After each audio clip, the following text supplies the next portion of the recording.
I think we can all acknowledge that music has evolved a lot in the past 20 years. I mean, of course it would. We've seen new technology, new software, and also new ways to consume music that would help push it into a specific direction. But has it really evolved for the better? And what exactly is it that has changed over this period? My name's Eternize, I'm a hardstyle producer, and I am pretty obsessive with the technicality of music. I've also lived through this period firsthand while being a producer. And so I've felt this change and felt how it impacts the way we produce. And I think it's pretty interesting to talk about. So what I've done for this video is that I've taken a bunch of tracks from between 15 and 20 years ago, and then we're going to compare them against tracks that have been produced within the last couple of years. I haven't cherry-picked anything, these are just randomly sampled from my folder to get a nice even distribution. The only thing I've done consciously is to pick tracks from different artists, so we don't skew the results from having artists produce music with a specific character. The tracks are lined up with no quiet parts in the transitions,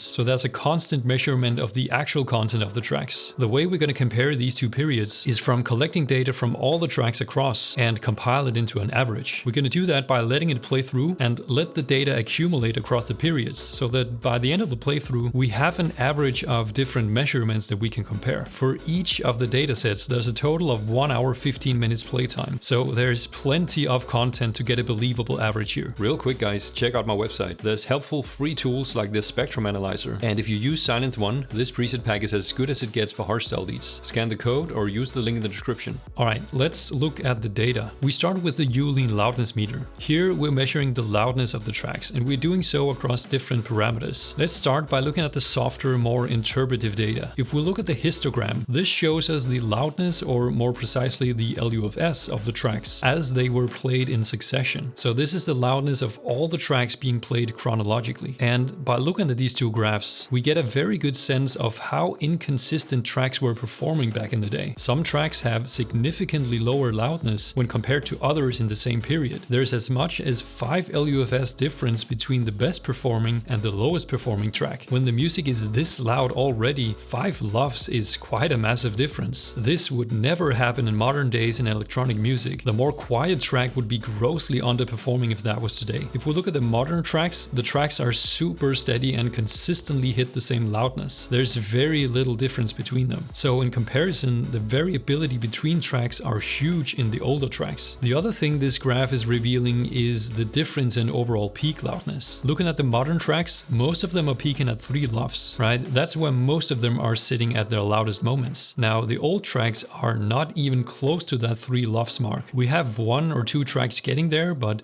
most of them are peaking significantly lower. So as expected, the general loudness is lower, but it's more so the inconsistency between tracks that's interesting. The second part of the histogram is this little mountain and the white box to the left. These two are showing the same thing but in slightly different ways. The mountain is showing the total loudness activity across all the tracks, so basically where the loudness meter has spent its time during the playthrough, and the white box is showing an average of that, so a more interpreted version of the mountain. Comparing these, we can see that the modern tracks are simply spending more time at louder levels. Everything is moved up on the scale in the modern tracks compared to the old ones. In the older tracks, we can see that they spent significantly more time at lower levels. And that makes a lot of sense to me, especially in hardstyle music, because older tracks had very long intros. And also, they made a much bigger deal out of long cinematic parts. And those parts are exactly what we see here as this little peak. So the average loudness in the modern tracks are sitting flush up against the 3 LUFS mark. And the window of where the tracks operates is very tight. With the older tracks, the window is much larger and the average loudness is lower. Moving on to the integrated LUFS. This is the true measurement of average loudness per track. In the modern tracks, it's sitting at -5.8, and in the old tracks, it's sitting at -8.3. That's a 2.5 LUFS difference. That's honestly not that great of a difference. Looking at the rest of the data, I would have expected that difference to be greater. But then again, the loudness is averaged quite a lot when playing through the entire track. And also, the closer we get to 0 LUFS, the harder it gets to maintain that kind of loudness. It's not a linear curve, so I guess it makes sense. -5.8 LUFS on average when playing through the full length of the tracks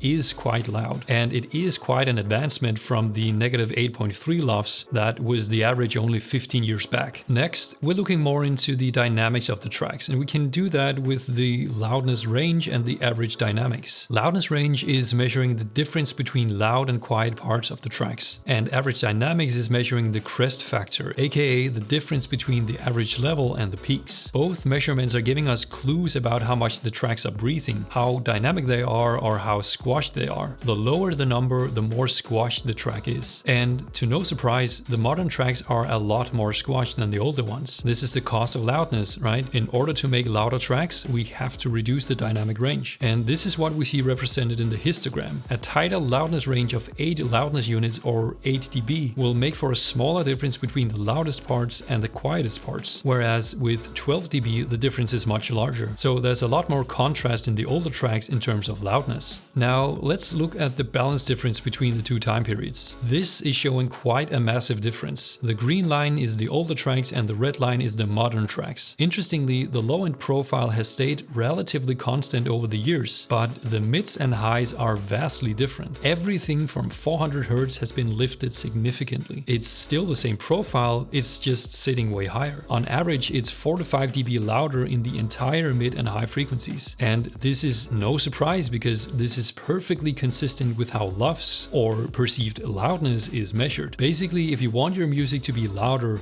these are the frequencies you want to boost. The low end is already maxed out, and having the low end sit higher will not raise the perceived loudness in any meaningful way. What plays into this to a large degree is how streaming services started using loudness normalization, and they're all using LUFS as a measurement to make sure that tracks are being played at equal loudness. Now, if the music is poorly optimized for LUFS, it will simply not be played as loud as the next track. So naturally, every track will have a significant lift in the mids and highs to keep up with everything else. This is why we see this exact difference between the time periods. 15-20 years ago, streaming didn't exist, and so there were no pressure to have your music have a specific frequency balance to keep up. So the frequency curves that came out of that time period were flat, well balanced, and the artists were just doing what sounded natural.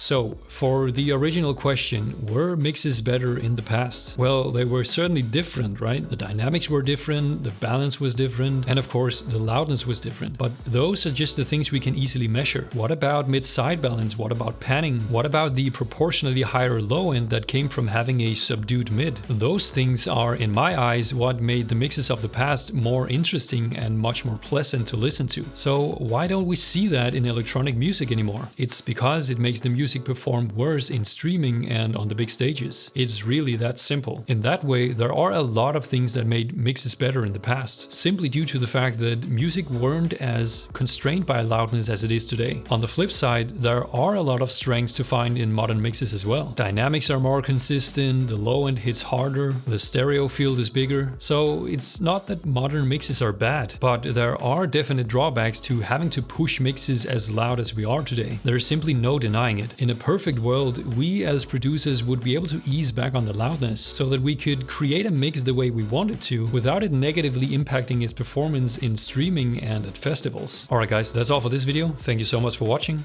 I'll see you next time. Bye.